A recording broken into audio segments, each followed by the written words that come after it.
Nobody in the crowded Blue Ember Café noticed Ronan Mercer when he walked in with his 6-year-old daughter, Clara.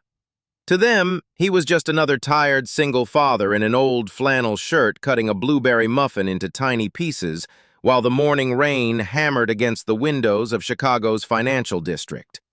But across the room, billionaire CEO Seraphina Vale couldn't stop watching him. There was something strange about the way he moved, too calm, too aware, too controlled for an ordinary man. Then Quentin Drake stormed into the cafe, shouting into his phone, dripping arrogance in an expensive suit, acting as if every person in the room existed beneath him. One careless turn sent his scalding coffee crashing across Ronan's table, nearly burning Clara's small hands. Ronan only shielded his daughter and apologized for the mess. Quentin should have walked away.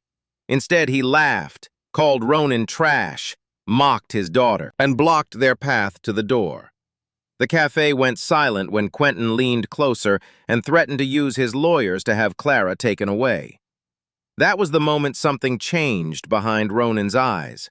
He didn't shout, he didn't beg, he simply told Clara to close her eyes and count to 10. Quentin thought he was humiliating a poor, helpless father. He had no idea the man standing in front of him had once survived missions no government would ever admit existed. And when Quentin finally put his hand on Ronan's shoulder, the entire room was about to learn a terrifying truth. Some men don't look dangerous because they have spent a lifetime learning how not to be. But would Seraphina expose who Ronan really was before the police arrived?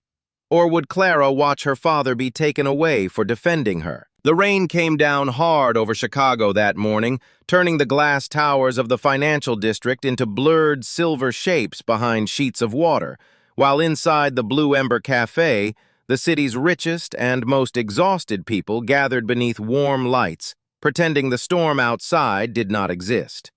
The cafe was the kind of place where lawyers checked stock prices between sips of imported espresso, where young analysts whispered into phones before the markets opened, and where every table seemed to carry the silent pressure of money, ambition, and fear. At a small table near the window sat Ronan Mercer, a man no one looked at twice. He wore a faded flannel shirt, dark jeans worn at the knees, and scuffed leather boots that still carried traces of yesterday's work. His beard was neatly trimmed, but there was a jagged scar along his jaw that made his face look harder than his eyes actually were. Across from him sat his 6-year-old daughter, Clara, swallowed by a bright yellow raincoat, her small legs swinging beneath the chair as she colored a crooked blue castle with a purple sun above it. Ronan carefully cut a blueberry muffin into neat little pieces, with a plastic knife moving with the patience of a man who had learned that gentleness was sometimes harder than strength. "Eat the blueberries first, Starbug," he said softly, placing a piece on her napkin. "They make you smarter. That's a scientific fact." Clara looked up with one missing front tooth and a suspicious smile. "You made that up, Daddy." Ronan touched one finger to his heart with solemn dignity. "I would never lie about science." Her giggle was small but bright, and for a brief second it cut through the low murmur of the cafe like sunlight through rain. Sitting 2 tables away in a shadowed corner booth, Seraphina Vale noticed that laugh before she noticed the man. She had come to the cafe for 30 minutes of silence, something her life rarely allowed. To the people around her, she looked like any elegant professional in a beige trench coat, black turtleneck, and understated watch. But in reality, she was the founder and CEO of Vale Meridian Capital, a private equity empire powerful enough to destroy companies before lunchtime and rebuild entire industries by dinner. That morning, she was supposed to be preparing for a board meeting that would finalize her takeover of Ironcrest Equity, a corrupt investment firm rotting from the inside. Instead, she found herself watching Ronan Mercer. There was something strange about him, something that did not fit his worn clothes or tired expression. He sat with his back near the wall. His eyes never stayed still for long. He knew where the exits were, where the mirrors reflected movement, where the loudest people in the cafe were standing. Yet when he looked at Clara, All that sharp awareness softened into something painfully human. Seraphina had spent her life reading people because reading people had made her rich, and what she saw in Ronan confused her. He looked like a man trying very hard to be ordinary. The fragile peace shattered when Quentin Drake entered the cafe as if the building owed him rent. He was tall, polished, and expensive in every visible way, from his tailored navy suit to his glossy shoes to the gold watch flashing on his wrist. A Bluetooth earpiece clung to one ear, and he was already shouting before the door closed behind him. "I don't care what compliance said," Quentin barked, pacing toward the counter without looking at anyone. "Dump the position before the board sees the exposure. If legal has a problem, tell them to write a memo and bury it." Several customers glanced up, irritated, but Quentin seemed to feed on their discomfort. He snatched his caramel macchiato from the young barista's hand without a thank you, turned sharply, and kept talking as if the cafe were his private office. Seraphina's eyes narrowed. She recognized that kind of man instantly. Quentin Drake was exactly the disease she intended to cut out of Ironcrest equity. Loud, reckless, entitled, and convinced that money could turn every consequence into someone else's problem. He strode backward while yelling into his call, blind to the table behind him, blind to Clara's small yellow raincoat, blind to Ronan's quiet presence. Then his hips slammed hard into their table. The impact sent the hot coffee flying. The cup tipped, spun, and burst across the tabletop in a brown wave, soaking Clara's drawing, splashing over Ronan's boots and spraying close enough to Clara's hands that she cried out and jerked backward. The ceramic mug hit the floor and shattered, scattering sharp white pieces across the tile. Ronan moved before anyone else reacted. 1 second he was seated. The next he had Clara pulled back against his chest, his body angled between her and the spill. His eyes scanned her hands, her face, her sleeves. "Are you burned?" he asked, his voice low and calm, almost too calm. "Did it touch you?" Clara shook her head, her lower lip trembling as she stared at the ruined paper. "My castle," she whispered. Ronan exhaled slowly, holding her close. "We can draw another castle." Quentin finally ripped the earpiece from his ear and looked down, not at the frightened child, not at the broken mug, but at the few drops of coffee on his shoes. His face twisted with outrage. "Are you serious?" he snapped. "Do you have any idea what these cost?" Ronan grabbed a stack of napkins and began wiping the table, still keeping himself between Quentin and Clara. "I'm sorry about the mess," he said evenly. "But you walked into our table. My daughter was almost burned. Let's just take a breath." The cafe went quieter. Not silent yet, but quieter, as if everyone sensed the room tilting toward something ugly. Quentin stared at Ronan's flannel shirt, his boots, his cheap watch, and his expression hardened into disgust. "You people always do this," he said louder now, performing for the room. "You drag your problems into places like this and expect everyone else to step around you. Look at you. You look like you crawled out of a construction dumpster, and you bring your screaming kid into a cafe where real people are trying to work." Clara's face crumpled. Ronan's hand froze for less than a second, then continued wiping. Seraphina tightened her fingers around her cup. She was used to cruelty in boardrooms, but there was something especially rotten about watching a powerful man aim it at a child. Ronan stood slowly, not in challenge, but with the heavy restraint of someone choosing not to do what his body knew how to do. "We're leaving," he said. He lifted Clara onto his left hip, tucked her face gently against his shoulder, and reached for her wet coloring book. "Come on, Starbug. We'll find somewhere quieter." Quentin stepped directly into his path. "I didn't say we were finished." Ronan stopped. His face remained blank, but Seraphina noticed the smallest shift in his stance. His left side turned to shield Clara. His right hand stayed free. His feet settled, balanced, ready. It was so subtle that no ordinary person would have seen it, but Seraphina did. And a cold question opened in her mind. What kind of father moved like that? "Move, please," Ronan said. Quentin smiled, enjoying the audience now. "Or what?" You gonna hit me while holding your kid? Go ahead. I have lawyers who make more in a week than you make in a year. Touch me and I'll take everything you have. Then I'll make one call and have child services drag that little girl away from you before lunch." A gasp passed through the cafe. Clara clung harder to Ronan's collar. For the first time, something flickered in Ronan's eyes. Not fear for himself, but terror at the thought of losing the only person he still lived for. His wife had been gone for 2 years. A car accident, a rainy road, one phone call that had split his life in half. He had walked away from a world of classified missions, foreign deserts, and doors kicked open in the dark because Clara needed bedtime stories more than his country needed another ghost.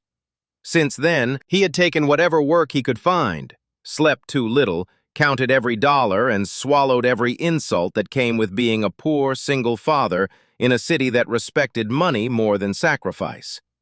But this insult was different. This threat had Clara's name attached to it.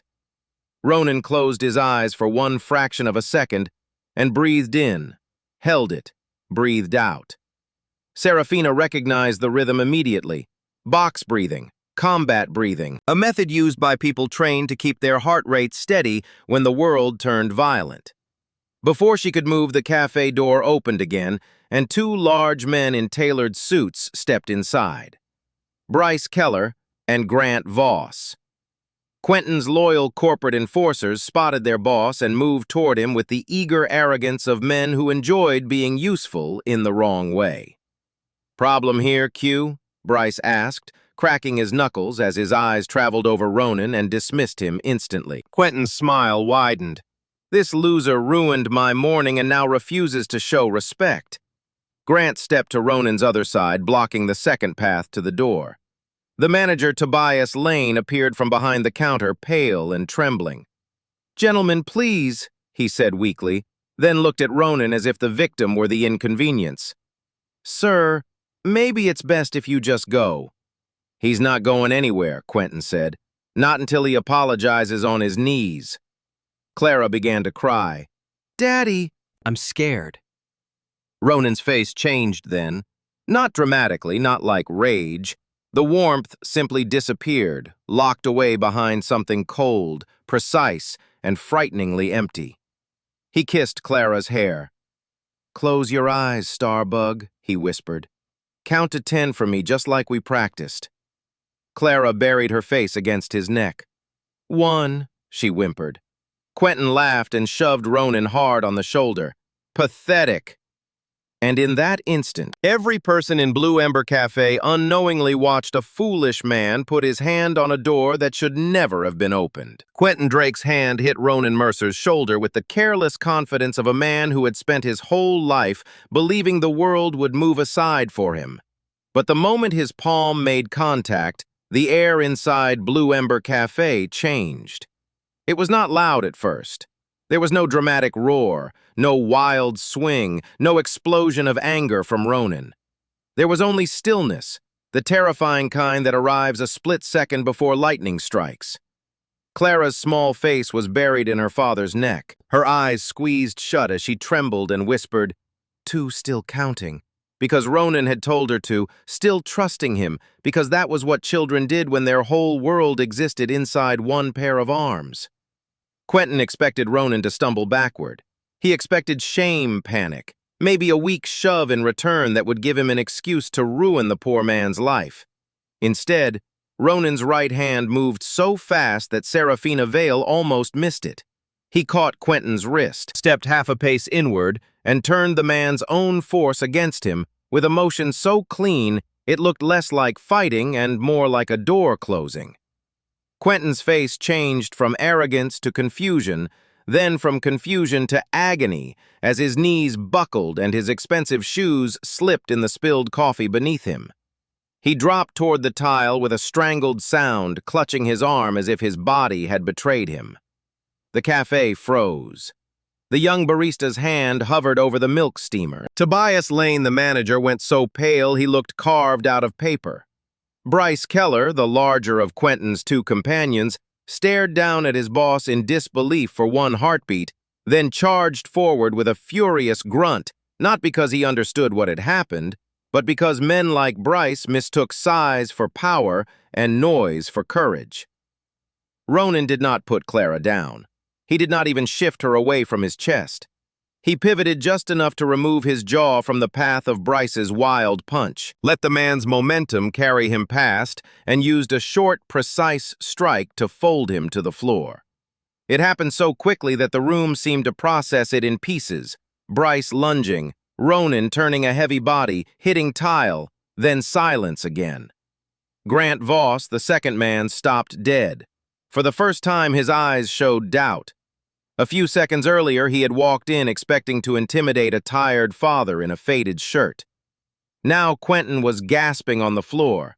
Bryce was down, and Ronan stood exactly where he had stood before, breathing steadily, holding his daughter as if she weighed nothing. Grant's hand slid toward the heavy metal travel mug inside his coat, a desperate, foolish choice born from panic. 3. Clara whispered against Ronan's neck. Ronan looked at Grant once, and in that single look there was no hatred, no cruelty, only warning. Grant ignored it. He pulled the mug free and raised it. Ronan moved. One step, one open-handed strike. One sweep of the leg, and Grant crashed backward. The breath knocked out of him as the mug skittered across the floor and spun beneath a table. By the time Clara whispered 4, it was over. 3 men who had filled the cafe with threats were now scattered across the polished tile, groaning, stunned, and suddenly very small. Ronan did not smile. He did not celebrate. He simply adjusted Clara on his hip and looked down at Quentin, whose eyes were wide with a kind of fear he had probably never felt before. "You broke my arm!" Quentin choked out tears mixing with rage. "You broke my arm, you animal! You're finished! I'll bury you! I'll have you locked away forever!" Ronan's voice stayed low. "Your shoulder is dislocated. Don't move it unless you want to make it worse."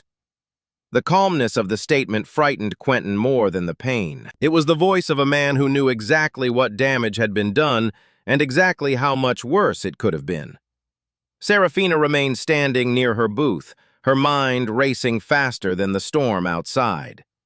She had seen private contractors demonstrate controlled violence.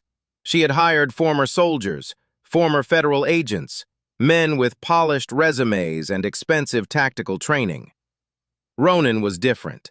There was no performance in him, no vanity, no hunger to prove himself. He had acted only when the threat touched his child, and he had stopped the instant the danger was neutralized. That kind of restraint was rarer than strength. It was discipline carved into bone. Then the first police siren cut through the rain. Ronan heard it before most of the cafe did. His head turned slightly toward the window, and Seraphina watched the truth land on him with visible weight. Red and blue lights flashed across the wet glass. Someone had hit the panic button, probably Tobias. In a normal world, witnesses would tell the truth. Cameras would show Quentin started it. Officers would see a father defending his daughter from 3 aggressors. But Ronan had not lived in a normal world for a long time, and he knew better than to trust appearances. He saw what the police would see first, a rough-looking man in worn clothes standing over 3 injured executives in one of the most expensive cafes in the financial district. He saw Clara crying in his arms. He saw reports, questions, handcuffs. Child services, a frightened little girl placed in a room with strangers while adults decided whether her father was dangerous. His breathing stayed even, but something inside him tightened. He could run. The thought arrived not as panic, but as training. Back exit through the service hall, alley behind the bakery, cameras above the loading dock, blind spot near the delivery truck. Change direction twice before the first intersection. Disappear before anyone took a clear photograph. He could do it. He could vanish with Clara before the officers even reached the door. The old part of him, the ghost he had tried to bury, knew exactly how. But then Clara whispered 5, and her small fingers curled into his collar, and Ronan understood the truth he had been avoiding for 2 years. He could survive by running, but Clara could not grow up inside his survival. She deserved a father, not a fugitive. She deserved mornings with muffins and school drawings and bedtime stories, not back alleys and false names. His whole body wanted movement, escape, control. Instead, he stayed. That was the decision that cost him more courage than the fight itself. Quentin saw the hesitation and twisted it into a bloody smile. "Hear that?" he hissed through the pain as the siren stopped outside. "That's your life ending. They'll take her from you. You think anyone will believe you over me?" Ronan's jaw flexed, but he said nothing.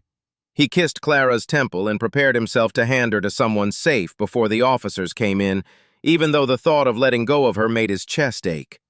The cafe doors burst open. 4 police officers entered fast, hands near their weapons, shouting for everyone to stay still. Several customers flinched. Tobias raised both trembling hands. Quentin began yelling at once, trying to shape the story before truth could breathe. "He attacked us," he cried. "He's insane! Look what he did!" Ronan did not argue. He had learned long ago that desperate explanations often sounded like guilt. He lowered his eyes to Clara and whispered, "Keep your eyes closed, Starbug." Then a woman's voice cut through the chaos, crisp, cold, and absolute. "He isn't going anywhere." Every head turned. Seraphina Vale stepped out from the shadowed corner, no longer the quiet stranger in a trench coat. She moved with the certainty of a person who had never needed to raise her voice to be obeyed. As she opened her coat, the room seemed to recognize power before it recognized her name. She walked between Ronan and the police as if she were stepping between a valuable asset and a careless mistake. The lead officer, Warren Keene, narrowed his eyes in recognition. Seraphina took out her identification and held it up. "My name is Seraphina Vale, CEO of Vale Meridian Capital. This building is held under one of my company's property groups. I witnessed the entire incident." Quentin's face went slack. Seraphina pointed down at him without looking away from the officers. "That man and his associates launched an unprovoked attack against my newly appointed head of executive security while he was protecting his child." For the first time all morning, Ronan's composure cracked. His eyes flicked toward her, sharp with suspicion. Newly appointed. He had never seen this woman before in his life. Seraphina turned just enough for him to catch her gaze. There was no softness in it, but there was a message. Trust me now, question me later. Ronan hated trusting strangers. Trust had killed better men than him. But the officer's posture shifted. Their hands moved away from their weapons. Quentin tried to scream that she was lying, but Seraphina silenced him with one sentence. "As of 8 o'clock this morning, Vale Meridian Capital controls Ironcrest Equity, which means I am your new employer, Mr. Drake. Or rather, I was. You are terminated effective immediately." The words struck harder than any blow Ronan had delivered. Quentin's power drained out of him in front of everyone. Seraphina continued, colder now. "My legal team will provide the officers with security footage, witness statements, and a full complaint for assault, harassment, and child endangerment." Warren Keene looked from Seraphina to Ronan, then to the 3 men on the floor. Experience told him the rich man screaming loudest was not always the victim. He ordered his officers to secure Quentin and his associates. The danger was not over, but the direction of it had changed. Ronan felt Clara finally open her eyes. 10, she whispered. Seraphina's expression softened when she looked at the little girl. "You counted very bravely." Clara blinked at her. "Are you a police princess?" For the first time, Seraphina almost smiled. Something like that. But Ronan did not smile. He was staring at Seraphina as if she were a locked door with a bomb behind it. She had saved him, yes, but she had also stepped into his life with impossible authority, rewritten the facts around him, and declared him an employee before asking his name. A month ago, he would have refused her help out of pride. A year ago, he might have disappeared out the back. But standing there with Clara trembling against him, Ronan felt the first crack in the wall he had built around his life. Maybe surviving alone was not the same as protecting his daughter. Maybe refusing every hand offered to him was not strength. Maybe the world was too dangerous for a man with enemies, trauma, and a child to keep pretending he needed nothing from anyone. Seraphina leaned closer and spoke quietly enough that only he could hear. "Reporters will be here in minutes. If you want your daughter away from cameras and questions, my car is waiting behind the building." Every instinct screamed, no. Secondary location. Unknown motive. Too much power. Too many unanswered questions. Ronan looked toward the front doors where phones were already rising, where strangers were already turning his daughter's fear into a story. Then he looked at Clara. Her eyes were red. Her little hands were still shaking. The decision came slowly, painfully, but it came. He could keep fighting the world one crisis at a time, or he could start choosing the path that gave Clara a future, instead of merely protecting her from the present. Ronan gave Seraphina one curt nod. "No games," he said. "Not with her." Seraphina held his stare. Never with her.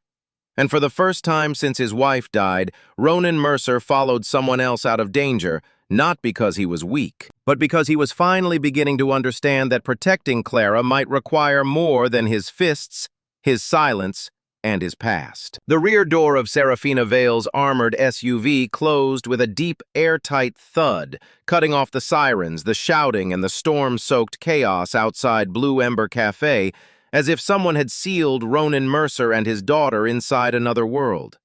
Clara sat pressed against his side, still clutching the damp sleeve of his flannel shirt, her yellow raincoat crinkling against the white leather seat. Her eyes were wide now, not with terror, but with the stunned wonder of a child who had escaped one nightmare and entered something too luxurious to understand.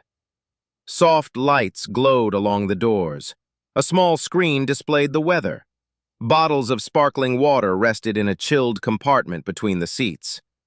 Daddy Clara whispered, looking around slowly. "Is this lady's car a spaceship?"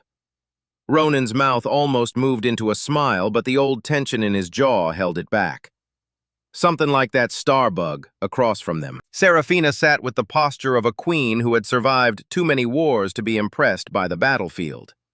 She removed her gloves, poured water into a glass, and offered it first to Clara, not Ronan. That small choice did not escape him. Clara looked at her father for permission. Ronan nodded once, and only then did she accept it with both hands. Seraphina watched the exchange carefully.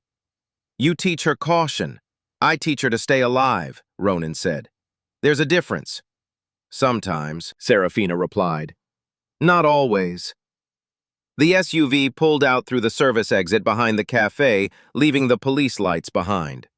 Ronan's eyes moved to the tinted window, tracking reflections, traffic, possible tails, camera angles, driver behavior. He did not intend to do it. His mind simply worked that way when the world became uncertain. Seraphina noticed. "You're already checking whether my own driver can be trusted." "Can he?" Ronan asked. "Yes. That's what everyone says before they find out they're wrong." For the first time, Seraphina allowed the faintest smile. "That is exactly why I need you." Ronan turned back to her, his face hardening. "You don't need me. You saw something useful and decided to buy it. I saw a father who had every reason to lose control and didn't. You also saw a man hurt 3 people in front of his child." "No," she said, voice sharpening. "I saw 3 men force a father to choose between letting his daughter be threatened and ending the threat. You chose the cleanest option available." Ronan looked down at Clara. She was rubbing a thumb over the wet corner of her ruined drawing, trying not to look sad. The castle she had colored was now smeared into blue streaks. Something inside him tightened. He had spent 2 years trying to give her a life where violence stayed in the past, where doors did not have to be checked twice, where strangers did not become threats until proven otherwise. But the cafe had shown him the lie he had been living inside. The past had not followed him because he invited it. The past followed him because the world still punished quiet people who could not afford protection. Seraphina opened a slim tablet and turned it toward him. Ronan Mercer, age 38, widower, former military, officially discharged 2 years ago. Since then, short-term construction contracts, private repair work. Late rent, twice. Medical debt remaining from your wife's final hospitalization, and one daughter enrolled in a public school you don't trust but can't afford to replace. Ronan's eyes went cold. Close that. Seraphina did. Immediately. That mattered too. I crossed a line, she said. Yes. I needed to know whether I had pulled a dangerous man into my car. You pulled a dangerous man into your car before you checked. No, she said. I pulled a protective man into my car. Dangerous is only a problem when it lacks purpose. The words landed heavier than Ronan wanted them to. Purpose had been the one thing he lost after the funeral. In the military, purpose had been simple mission team extraction survival. After his wife died, purpose had become smaller and harder. Pack lunch, pay rent, fix the sink, keep Clara smiling, do not break down where she can see.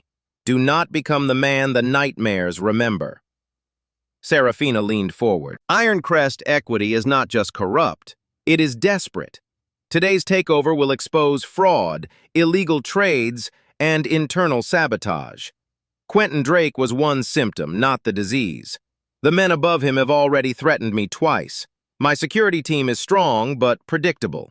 They look like security. They react after danger appears. I need someone who sees the danger before it decides to move. Ronan looked at her for a long moment. And what exactly are you offering? A temporary contract first, she said. 72 hours.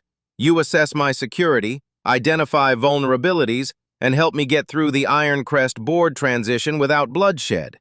After that, you decide whether to stay. And Clara. A private suite at my headquarters today. Food, dry clothes, and a vetted childcare specialist. You remain on the same floor at all times. No one touches her records. No one asks her questions. No cameras. His eyes narrowed. You prepared that answer too quickly. I prepare for what matters. Ronan wanted to reject her. Pride told him to step out at the next corner, take Clara home, bolt the door, and go back to pretending he could outwork poverty and outrun danger. But Clara looked up at him and whispered, Daddy, can we go somewhere where nobody yells? That broke the argument inside him. Ronan turned back to Seraphina. 72 hours. I make the rules around my daughter. I don't wear your uniform. I don't answer questions about my service. And if I tell you to move, you move. Seraphina extended her hand. Agreed. Ronan shook it. Her hand was smooth and cool. His was rough, calloused, still faintly smelling of coffee and rain. In that moment, he stopped being only a man trying to survive the morning. He made a decision. He would not wait for the next Quentin Drake to corner them. He would use what he was not to return to violence, but to build a wall around the only life he had left. The SUV rolled into the underground entrance of Vale Meridian Tower 20 minutes later. The garage was private, brightly lit, and guarded by two men in black suits who straightened as the vehicle approached. Ronan noticed the problem before the car stopped. One guard looked at the SUV, the other looked past it. Too long, too focused, not bored enough to be real. Ronan's hand moved to Clara's shoulder. Stay close. Seraphina saw his expression change. What is it? Your left side guard. He's not watching us. He's waiting for something behind us. The driver slowed. Ronan leaned forward. Don't stop at the mark. Keep rolling.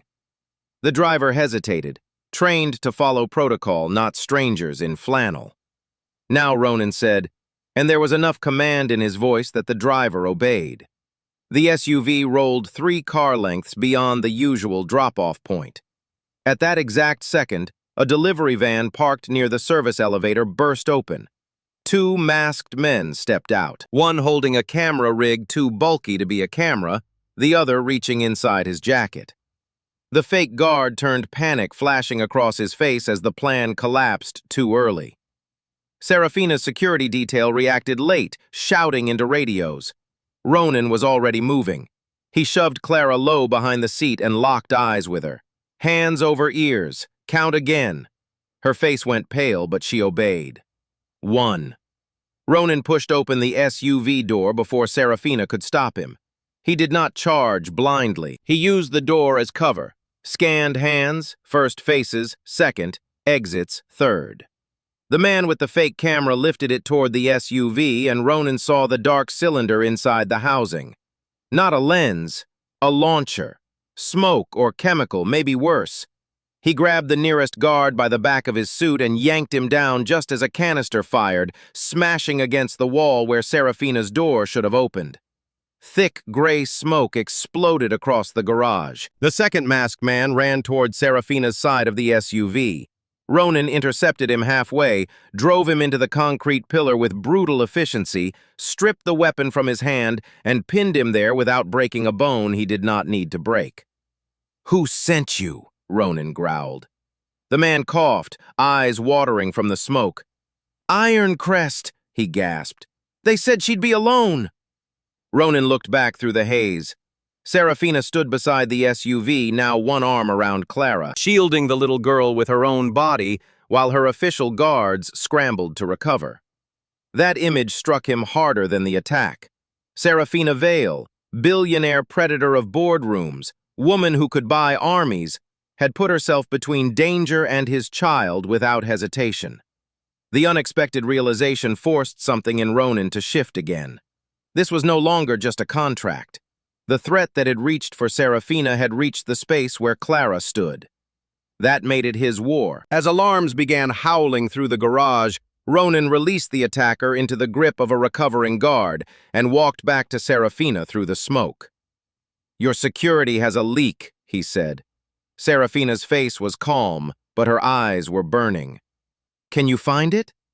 Ronan looked at Clara, then at the tower rising above them, full of polished offices, hidden enemies, and powerful men who thought fear could still control the room. "Yes," he said, "but from now on we do this my way." By noon, Vale Meridian Tower no longer felt like a fortress of glass and money. It felt like a battlefield with polished floors. The failed attack in the underground garage had exposed something Ronan Mercer understood better than anyone in Seraphina Vale's world wanted to admit. Danger did not always arrive with a gun raised or a fist swinging. Sometimes it wore an employee badge. Sometimes it walked through approved entrances. Sometimes it waited patiently inside the very system designed to keep people safe. While Seraphina's official security team argued over procedure radio logs and who had cleared the delivery van, Ronan stood in the center of the executive security room with his sleeves rolled up, watching 6 camera feeds at once. He had changed out of his coffee-stained flannel into a plain dark shirt provided by Seraphina's staff, but he still looked nothing like the men around him in their matching suits and practiced seriousness. That was precisely why they underestimated him. They saw a single father dragged into a corporate war by accident. They did not see the man quietly rebuilding the entire map of the building in his head. "Start with the garage access logs," he said, his voice flat. "Then cross-check badge entries against camera timestamps. Anyone whose badge says one place while their body appears somewhere else gets isolated." Evan Rusk. Seraphina's acting head of security bristled at the command. "With respect, Mr. Mercer, we have protocols for this." Ronan finally looked at him. "Your protocols let 2 masked men and a fake guard within 15 feet of your CEO and my daughter." The room went silent. Evan's face reddened, but Seraphina, standing near the glass wall with her arms folded, did not defend him. For the first time since Ronan had met her, she was not dominating the room with words. She was watching, learning, letting him lead. It should have made him feel in control, but control had stopped feeling clean the moment he saw Clara sitting in the private suite down the hall, wrapped in a blanket, staring at nothing, while an untouched plate of pasta cooled in front of her. She had not cried after the garage attack. That worried him more than tears would have. Crying meant fear was moving through the body. Silence meant it had found somewhere to hide. Ronan forced himself to stay with the work because the work was something he understood. Within 20 minutes, he found the first inconsistency. A service badge assigned to a maintenance contractor had opened the garage door 9 minutes before Seraphina's arrival, but the camera feed showed no maintenance worker entering. 12 minutes earlier, the same badge had been used on the 34th floor, outside a restricted conference room where Ironcrest transition documents were being prepared. That badge didn't move, Ronan said. The number did. Someone cloned it. Evan stepped closer despite himself. Can you prove that Ronan tapped the screen, freezing the image on a reflection in the elevator doors? A man's partial face appeared for less than a second, blurred but visible. Find him. The analysts worked quickly now, their skepticism replaced by the embarrassed urgency of people realizing the outsider had been right. The face belonged to Malcolm Sayer, a mid-level security coordinator who had passed every background check, attended every training session, and smiled in every staff photo like a man no one had reason to remember. By early afternoon, Malcolm was found in a stairwell trying to destroy a phone with his heel. He did not resist when Ronan reached him first. He looked past Ronan toward Seraphina, who had followed with 2 guards behind her, and his expression twisted with fear. They said no one would get hurt, Malcolm stammered. They just wanted her scared enough to delay the Ironcrest vote. Seraphina's face turned colder than the marble walls. Who paid you, Malcolm swallowed? An outside counsel account. Shell company. I don't know names. Ronan crouched in front of him, not touching him, not threatening him, but somehow making the man shrink. You let them choose the time and place. You gave them a route. You knew a child was in the vehicle. Malcolm's eyes flickered with shame. I didn't know about the kid. That sentence should have satisfied something in Ronan, but it only made the anger worse. Because men like Malcolm never knew about the child. They never knew about the waitress losing her job when a company collapsed, the pensioner ruined by a fraudulent fund, the daughter hiding under a leather seat while smoke filled a garage. They sold one small piece of access and pretended the consequences belonged to someone else. Ronan stood. Take him to the police. Separate from your internal team. No quiet resignation. No sealed settlement. Seraphina nodded. Agreed. The leak was found. The immediate threat was contained. By every tactical measure, Ronan had won. But when he returned to the private suite and saw Clara flinch at the sound of the door opening, victory turned to ash in his mouth. She sat on a sofa beside a woman from Seraphina's childcare staff, clutching the ruined drawing from the café, now dried and wrinkled. Her eyes lifted to Ronan's hands first, then to his face. He knew that look. He had seen it in civilians after raids, in rescued hostages, in young soldiers after their first explosion. It was the look of someone trying to understand whether the person who saved them was also something to fear. Ronan dismissed the caregiver with a quiet thank you and knelt in front of his daughter. For a moment, he could not speak. He had faced gunfire with less fear than he felt looking into Clara's confused eyes. Starbug, he said gently. I'm sorry. Her little brow tightened. Did you hurt those men because of me? The question broke something open in him. He wanted to say no. He wanted to protect her from guilt, from the ugly chain of cause and effect that adults use to explain violence. But Clara had lived through too much that morning for a comforting lie. I hurt them because they were going to hurt us, he said, and because I didn't see another way fast enough. But that is not your fault.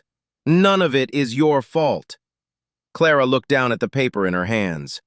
The scary man said they could take me away. Ronan's throat tightened. No one is taking you away from me. But what if they say you're bad? Ronan closed his eyes briefly because that was the question he had been running from since the day he left the military. What if the world looked at what he could do and decided that was all he was? When he opened his eyes again, Seraphina was standing quietly near the doorway, having arrived without interrupting. Ronan did not ask her to leave. That was new. Then I will tell the truth, he said to Clara, and I will let good people help us tell it. I should have done that sooner. Clara studied him. Are you scared too? Ronan let out a slow breath. Yes. The answer seemed to surprise her. It surprised him too. He had spent years believing fear was something a father swallowed before his child could see it. But hiding fear had not made Clara safer. It had only taught her to feel alone with her own. Clara slid off the sofa and wrapped her arms around his neck. Ronan held her carefully, as if forgiveness were something fragile he might break by wanting it too much. Over her shoulder, Seraphina looked away, but not before he saw the emotion in her eyes. Later, after Clara finally fell asleep in the suite with a blanket tucked around her and 2 vetted guards outside the door, Ronan found Seraphina alone in a small conference room overlooking the city. Rain still streaked the windows, turning Chicago into a blur of lights and shadows. "You should have told me the attack was possible," he said. Seraphina did not deflect. "Yes. You put my daughter in the middle of your war." "Yes." The honesty disarmed him more than an excuse would have. She turned from the window. "I have spent my whole life assuming that if I controlled enough money, enough lawyers, enough doors, I could keep danger pointed only at me. Today proved I was wrong. Clara should never have been touched by any of this." Ronan studied her. "Why are you fighting Ironcrest so hard?" Seraphina's expression shifted, the corporate armor thinning. "Because companies like Ironcrest destroyed my father, not with a gun, with paperwork, debt threats, and a lie repeated often enough that everyone accepted it. He died believing he had failed us.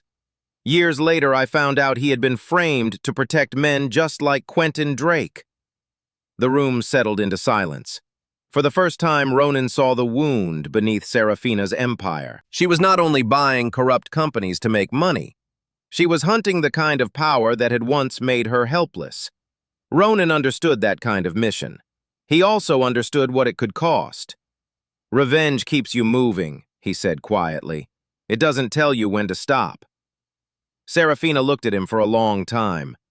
"And survival keeps you breathing. It doesn't tell you how to live." The words landed between them with uncomfortable precision. Neither of them apologized, not exactly, but something like a truce formed in the silence. They were both people who had mistaken armor for healing. They were both dangerous because the world had once left them no gentler option. "Tomorrow," Ronan said, "we restructure your security from the inside out.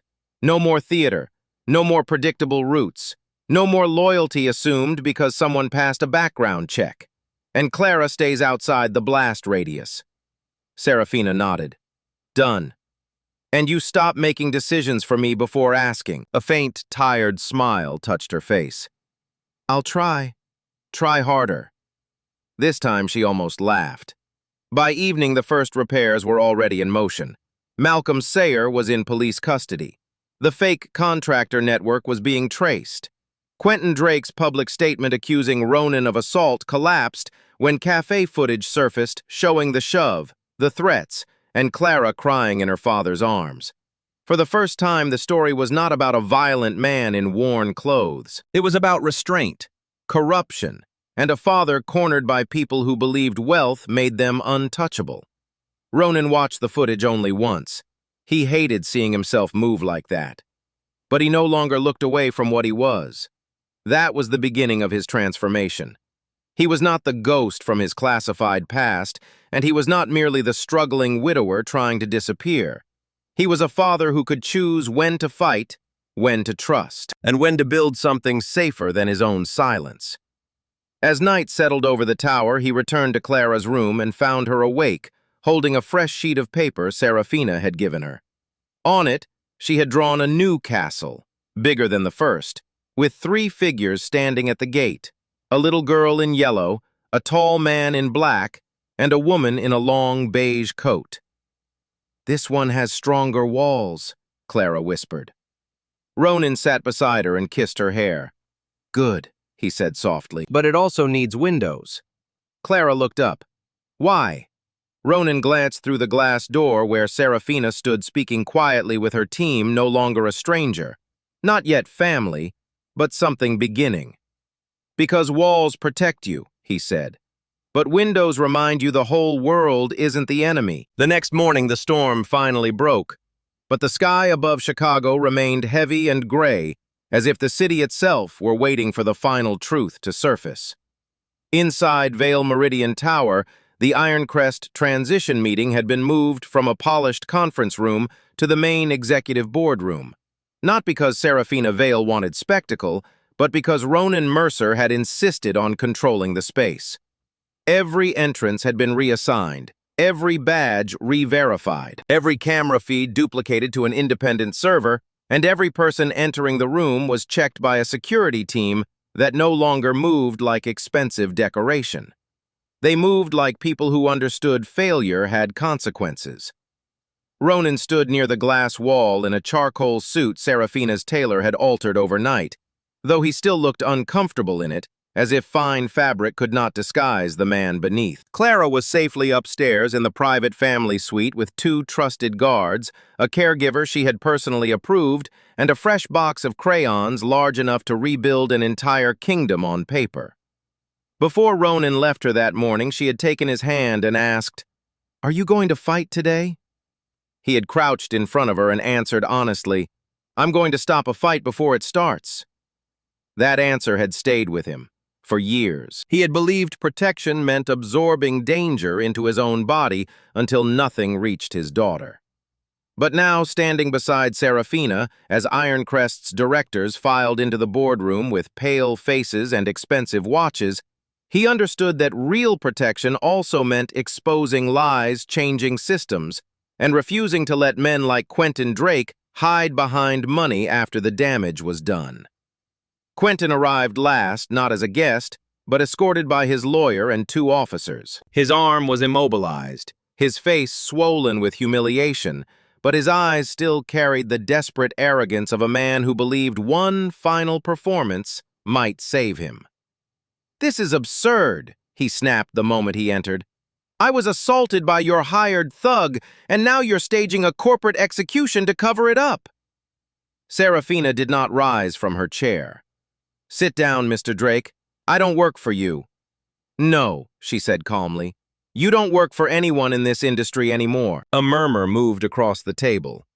Ronan watched Quentin's hands, his shoulders, the lawyer beside him, the directors pretending they had not enabled him for years. Seraphina touched the screen built into the table, and the wall display came alive. First came the Café footage. Quentin shouting into his phone, colliding with Ronan's table, hot coffee splashing toward Clara. Ronan shielding her, Quentin blocking the exit, Quentin threatening child services, Quentin shoving first. No narration was needed. The room watched the truth unfold in silence. Then Seraphina played the garage footage, the fake guard, the cloned badge, the delivery van, the smoke canister, Ronan pulling a guard out of the line of fire, Seraphina shielding Clara. After that came financial records, internal messages, shell company transfers, and the final piece Malcolm Sayer had given investigators before dawn. Proof that the same outside counsel account connected to the garage attack had been used to bury compliance reports at Ironcrest, manipulate trades, and protect Quentin's division from scrutiny. The directors looked sick. Quentin's lawyer stopped taking notes.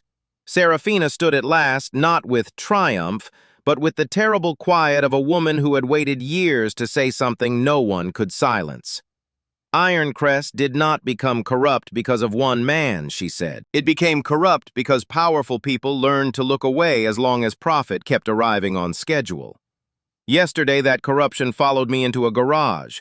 Before that, it walked into a cafe and threatened a child because her father looked poor enough to abuse without consequence.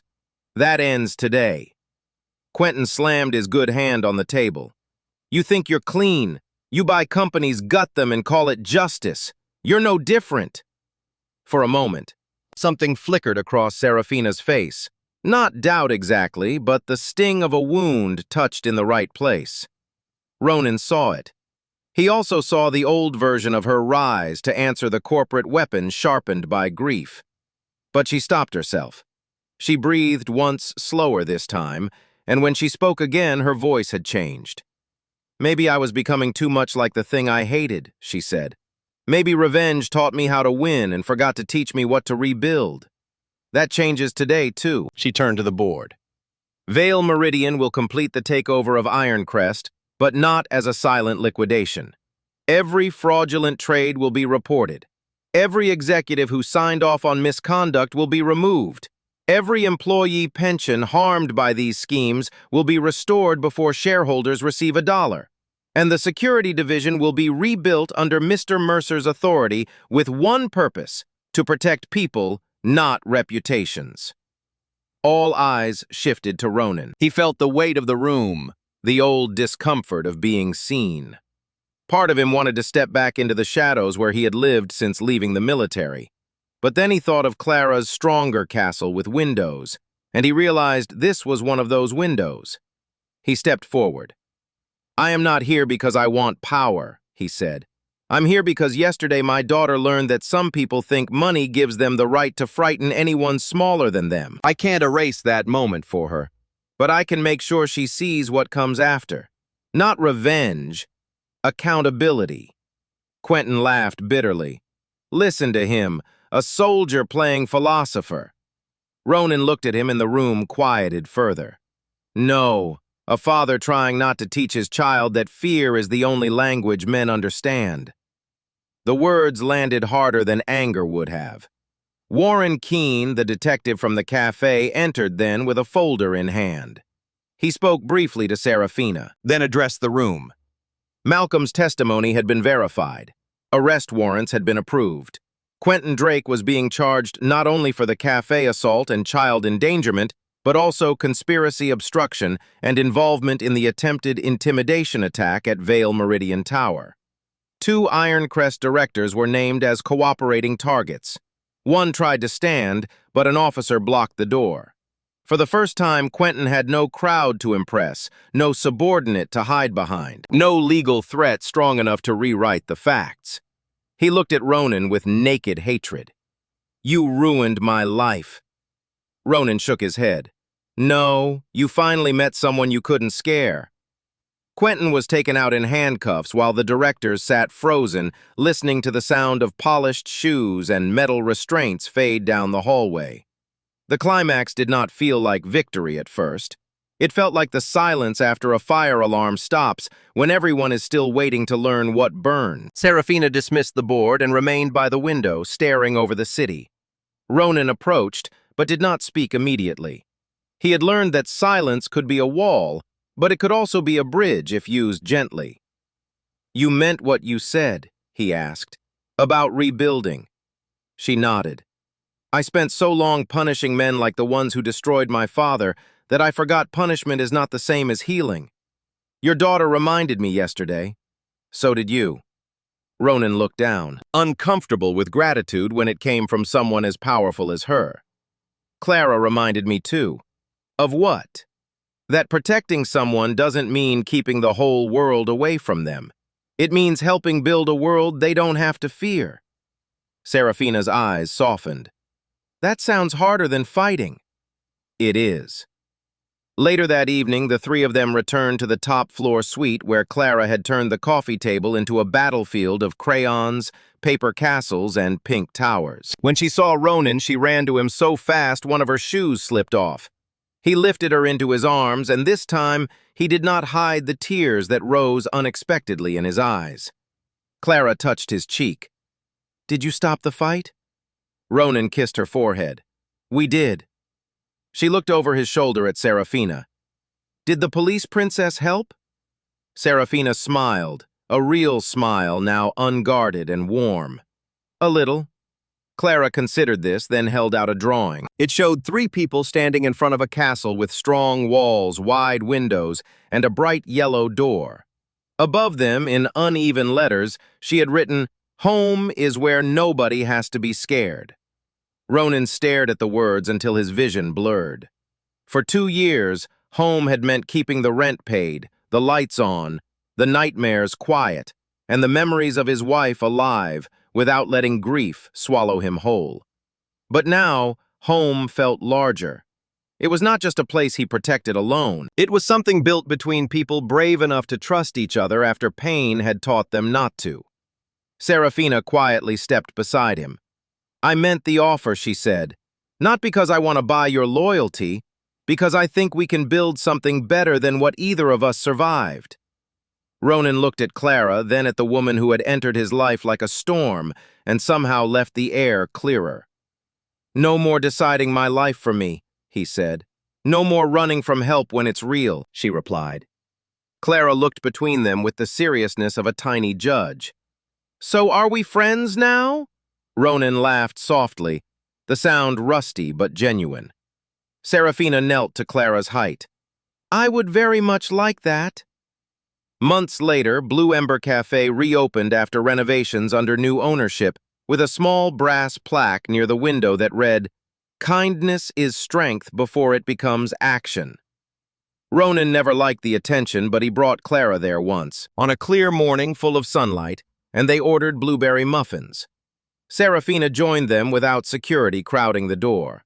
Clara ate the blueberries first and announced with great authority that they were scientifically making her smarter. Ronan and Seraphina exchanged a look over her head, the kind of look that held grief, survival, gratitude, and something tender neither of them needed to name too quickly. The world had not become harmless. Powerful men still lied. Money still protected cowards. Danger still existed in quiet corners. But Ronan was no longer only a ghost hiding inside a father, and Seraphina was no longer only a wounded woman wearing an empire as armor. Together they had learned that strength without love becomes violence, love without trust becomes fear, and family is not always the people life gives you first. Sometimes family begins in the moment someone sees the worst day of your life and chooses to stand beside you anyway.